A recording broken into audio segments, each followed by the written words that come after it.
존TV 1645회 양재윤 박사의 청와대 근무 18년 동안 박정희 대통령에 대한 직필 증언으로서 라인강의 기적을 한강의 기적으로라는 글을 만나겠습니다. 제가 오늘 여기 나온 것은 서독 대사를 초빙해서 우리 경제개발 초기에 차관을 제공해주고 2차 대전으로 폐허가 된 독일을 다시 일으켜 부강한 나라로 만든 천금 같은 경험과 지혜를 준 독일 정부와 국민에게 감사를 드리고자 했습니다. 그러나 사정으로 독일 대사는 못 나오셨지만 우리나라는 5천년 역사 이래 처음으로 가장 풍요롭고 국민소득 3만 5천 불을 넘는 세계 10대에 들어가는 부강한 나라가 되었습니다. 오늘 박정희 대통령이 탄생한 지 107주년이 되는 성군의 생일을 기념하고 축하하는 날에 하늘이 내리신 지도자 박정희 대통령은 어떻게 5천년 동안이나 주변 강대국들로부터 억압받고 수탈당해서 세계에서 가장 못 살고 있는 가난한 나라를 이렇게 빠르게 부강한 선진국으로 만드셨는지, 수많은 어려움을 어떻게 슬기롭게 국민의 의지를 하나로 모아 성공시켰는지, 그런 우리나라를 도와준 나라는 또 어떤 나라였는지, 그분의 애족의 정신과 타고난 천재적인 지혜와 그리고 영웅적인 지도력을 여러분들과 함께 다시 한번 기억하는 기회를 갖고자 합니다. 저는 1961년 5.16 군사혁명정부 국가재건 최고회의 의장 비서실에 행정관으로 보직을 받고 공직생활을 처음 시작해서 18년 동안 그분을 모시고 공직생활을 했습니다. 당시 최고회의는 혁명 주체인 군 장교들이 완전 무장을 하고 살기가 등등했습니다. 그 속에 민간인인 나 혼자였고 혁명군 장교들은 국민복을 입은 나를 보는 눈빛이 예사롭지가 않았습니다. 박정희 장군은 어떻게 군사혁명을 일으킬 생각을 했고 목적이 무엇이었는지, 혁명가업을 어떻게 성공시켰는지 외부에 알려지지 않은 수많은 어려웠던 일들을 그분을 18년 동안 모시고 공직생활을 했던 제가 옆에서 보고 느꼈던 세상에 알려지지 않은 어두웠던 일들을 다시 기억하면서 오늘 그분에 대한 애국심과 애민정신을 같이 추모하고자 합니다. 5.16 군사혁명의 배경. 1961년 5월 16일 군사혁명이 일어나기 전에는 우리나라는 세계에서 두 번째로 제일 가난하고 못 사는 나라였습니다. 국민들은 먹을 것이 없어 들판에 나가 나무를 캐고 뒷동산에 올라가 소나무 껍질을 벗겨다 삶아 먹고 그야말로 촉은 목표로 겨우 보릿고개를 넘겼습니다. 청년들은 일자리가 없어 대학을 나와도 취직할 곳이 없었습니다. 와중에 북한 괴뢰 집단은 호시탐탐 무력 남침을 휙색하고 있을 때 우리는 돈이 없어 적을 막을 수 있는 군 장비도 변변치 않았고 나라는 데모 천국이 되어 혼란에 빠져 있었고 군인들의 사기는 땅에 떨어져 있었습니다. 군 장교들의 정군 운동. 이를 본 육군 사관학교 8기생 엘리트라고 하는 김종필, 김형욱, 오치성, 길재호, 옥창호 등 11명이 대표가 되어 당시 현석호 국방부 장관에게 부패한 정군의 계획을 건의하려고 갔다가 면담을 거절당했습니다. 이에 실망을 한 대표 장교들은 평화적인 방법이 아닌 부패한 민주당 정권 자체를 제거하는 거국적인 무력혁명을 하기로 결정한 것이 5.16 군사혁명의 기초가 된 것입니다. 혁명 거사 계획을 4번이나 변경. 이들은 혁명위원회를 조직하고 박정희 소장을 주군으로 모셨습니다. 그리고 국내외의 경제, 사회, 문화, 특히 농촌 경제 문제의 특수성 등에 관한 방대한 자료 서집과 민족 중흥을 이루기 위한 새로운 정부 형태를 준비했습니다. 그리하여 당시 부산 군수기지 사령관 박정희 소장을 주축으로 민족의 영원한 장래를 위해 1960년 5월 8일 군사혁명을 하기로 거사일을 정했다가 4.19 학생혁명으로 거사가 중지되었습니다. 해병대 단독 거사를 계획. 4.19 혁명으로 거사가 중지된 후 해병대 내에서도 군 인사를 불만을 가진 해병 장교들이 제1여단장 김윤건 준장을 중심으로 해병대 창설 기념일인 4월 15일 해병대 단독으로 거사를 하기로 정했습니다. 그러나 박정희 장군의 혁명 계획이 진행되고 있음을 안 후 해병대 자체 계획은 또 불발이 되었습니다. 5.16 군사혁명. 그 후에도 박정희 소장은 혁명 거사일을 3번이나 연기한 끝에 드디어 1961년 5월 12일 비장한 결심을 하게 됩니다. 비행기를 타고 서울로 올라와 제5사단장 최명신 준장과 혁명동지회 김종필, 김형욱, 오치성, 길재호, 옥창호 등 11명을 만나 거사일을 5월 16일 새벽 3시로 확정을 합니다. 이렇게 군에서 혁명 거사일을 4번이나 변경하는 동안 장면 정부나 군 수뇌부에서는 그 기밀이 많이 알려 있었지만 드디어 올 것이 오는구나 하고 제지할 의지도 힘도 없었고 국가나 국민들은 당연한 일로 군사혁명을 받아들이고 있었습니다. 혁명군은 드디어 5월 16일 새벽 3시에 영등포 물레동에 있는 제6강구 사령부에서 출발해서 서울로 한강다리를 건넜습니다. 마침내 혁명군은 피 한 방울 흘리지 않고 무혈로 국가 사업권을 장악한 뒤 육군참모총장 장도영을 위원장으로 군사혁명위원회를 조직했습니다. 이것이 혁명정부 국가지휘권 최고회의입니다. 그리고 제1성에서 우리가 걸게한 것은 부패하고 무능한 현 정권과 기성 정치인들에게 더 이상 국가와 민족의 운명을 맡겨둘 수 없다고 단정하고 백척간도에서 방황하는 조국의 위기를 극복하기 위해 걸게한 것이라고 발표했습니다. 그리고 우리는 반공을 국시의 제1로 삼는다. 유엔 헌장을 준수한다.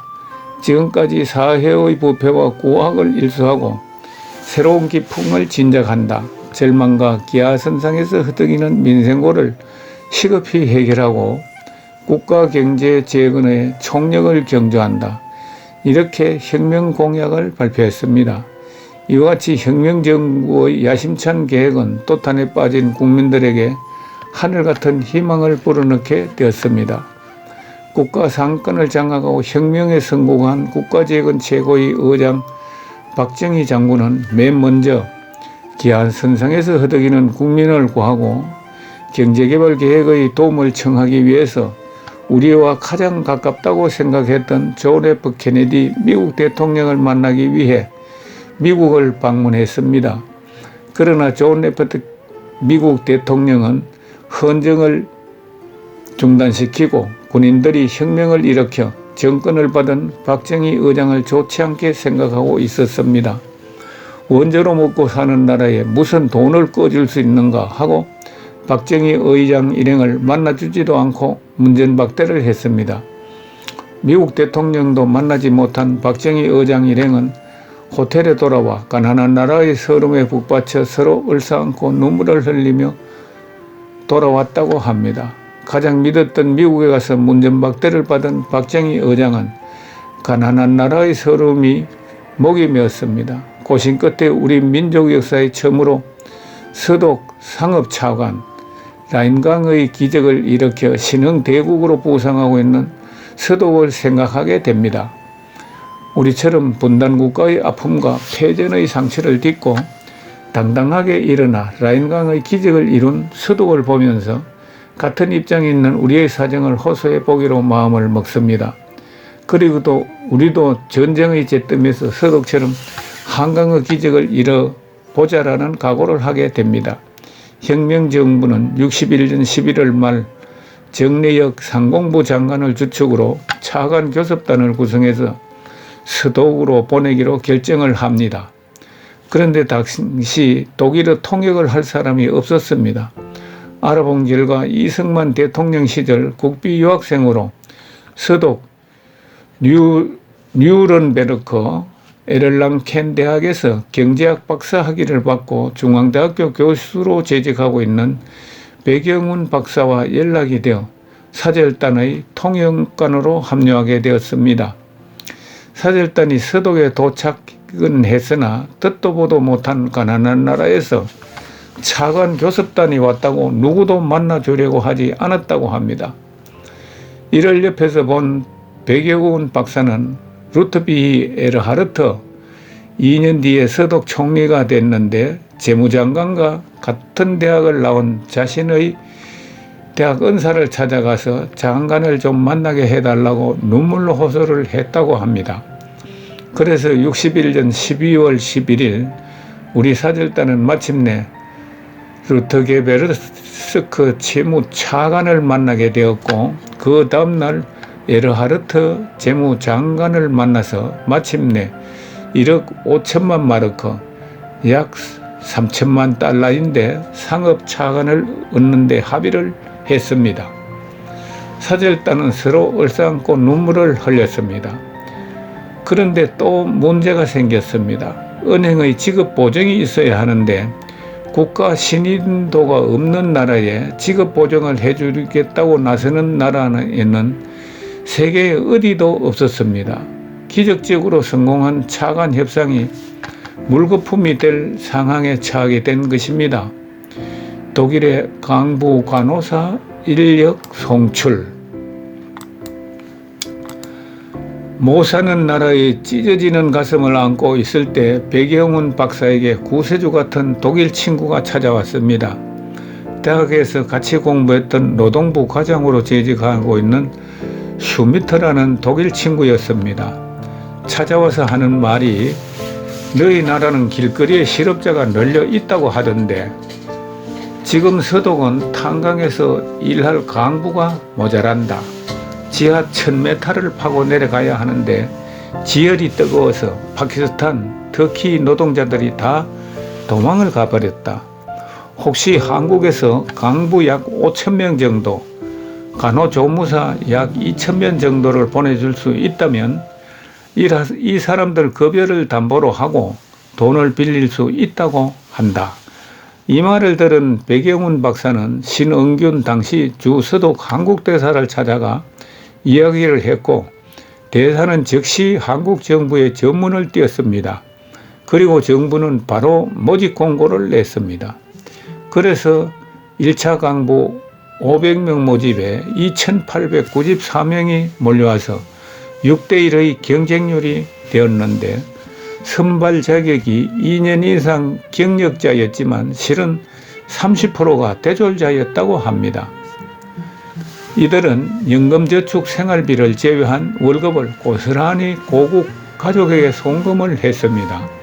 이들이 한국에 송금한 돈은 영중 5천만 달러로 그때 우리나라 국민 총생산의 2%에 달하는 큰 돈입니다.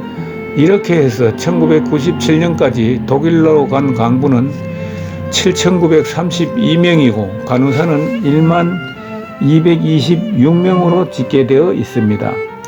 독일에 취업한 강부와 간호사 월급 담보.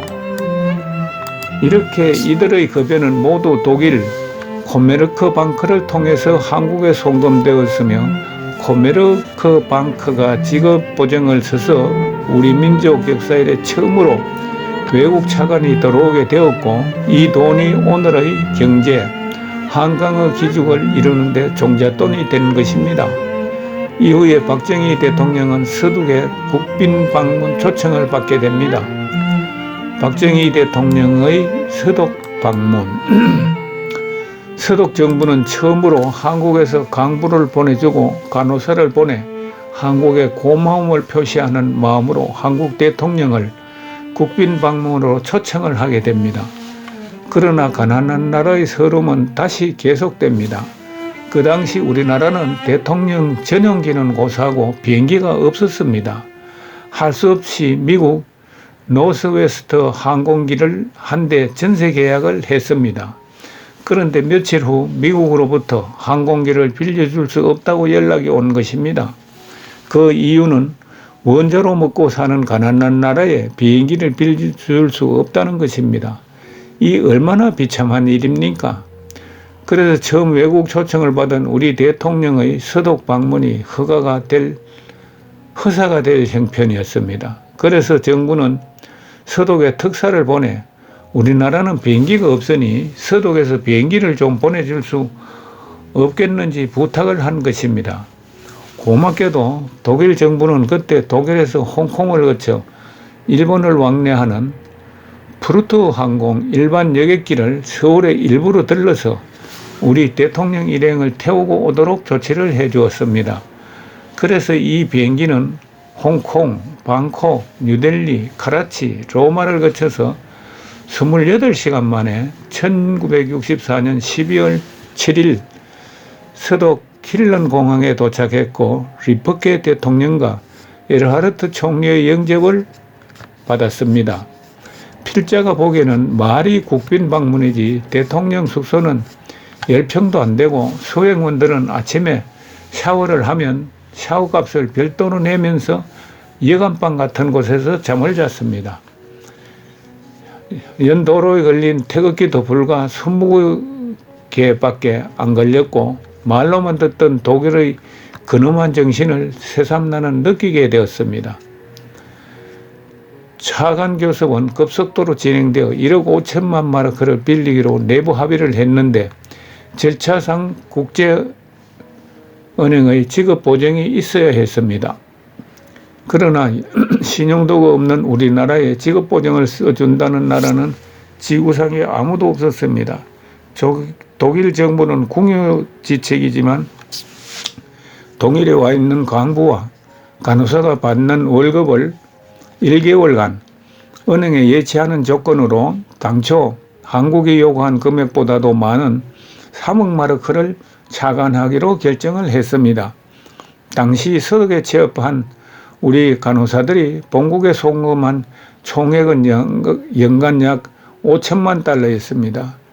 여기 교포들 중에 서독 강부로 간호사로 다녀오신 분들 중에 그때 제 얼굴을 지금도 기억하고 계신 분도 계십니다.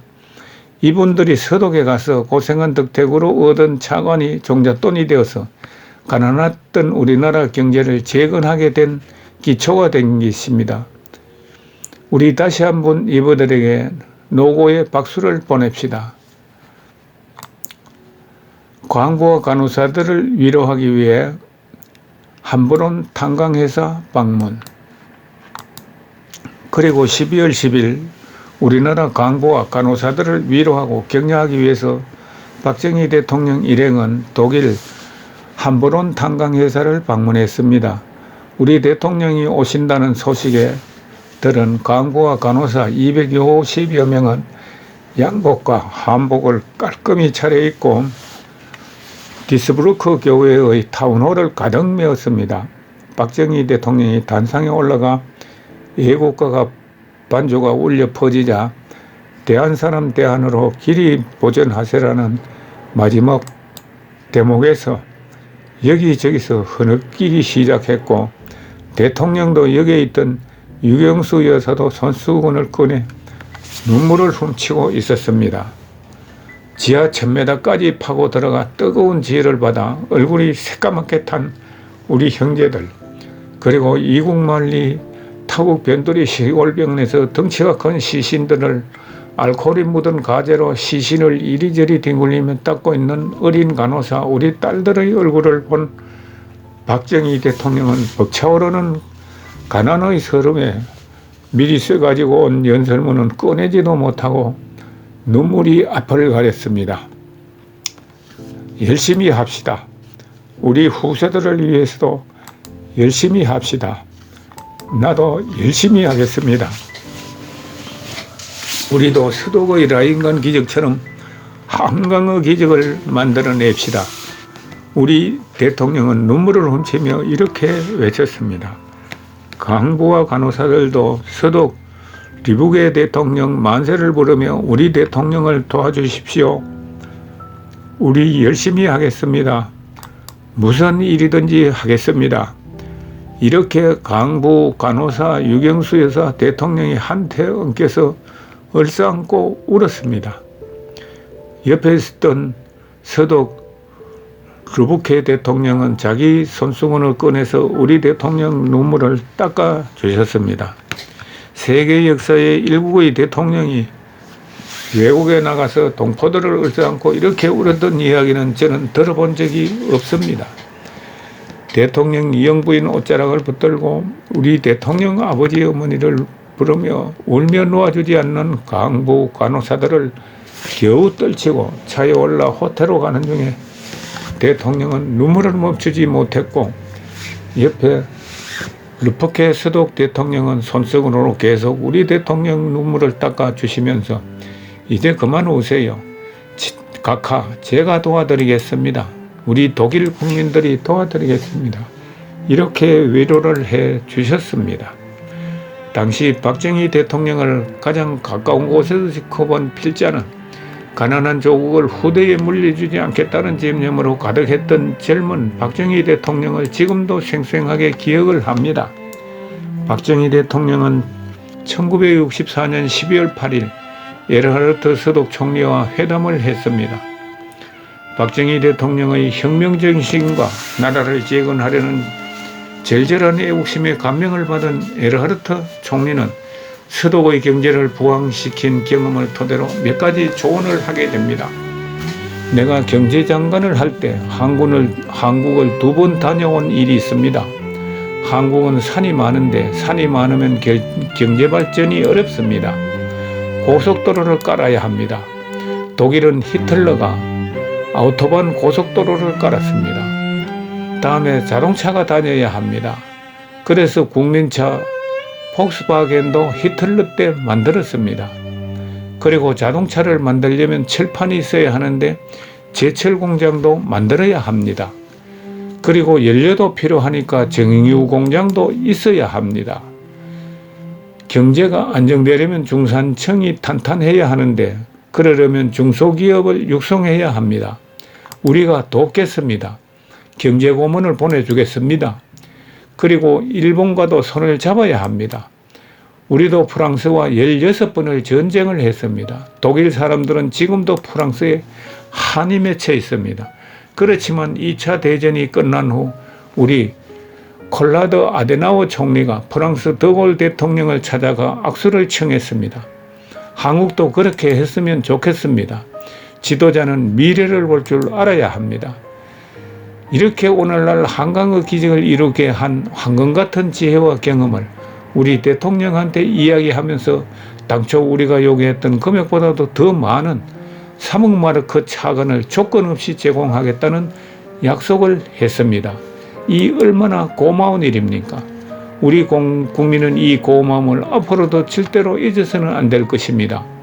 그리고 다음날 박정희 대통령은 아우토반 고속도로를 캐딜락을 타고 160km로 속도로 달렸습니다. 미끄러지듯 달리는 차를 타고 가다가 2번이나 중간에서 차를 세우고 내려서 무릎을 꿇고 얼굴을 땅에 박고 대고 비볐습니다. 장기영 부총리를 비롯한 우리 일행들도 울면서 이를 지켜보았습니다. 차창 밖으로 스쳐지가는 독일 농촌은 한 폭의 그림 같았습니다. 너무도 잘 정돈된 정원 도시였습니다. 띄엄띄엄 보이는 농가는 마치 별장처럼 아름다웠습니다. 대통령은 이것을 보고 바로 이것이다 하고 무릎을 쳤습니다. 도시와 농촌의 격차를 줄이기 위해서는 우리도 이렇게 농촌을 가꾸어야 한다고 결심을 하게 됩니다. 이렇게 우리 박정희 대통령은 서독에서 에르하르트 총리의 경험담과 충고로 경부 고속도로를 깔고 포항 제철 공장을 짓고 정유 공장을 짓고 원수로만 여기고 있었던 일본과 국교를 정상화해서 대일 청구권 자금을 받아내고 새마을 운동을 시작해서 농촌을 근대화시켰습니다.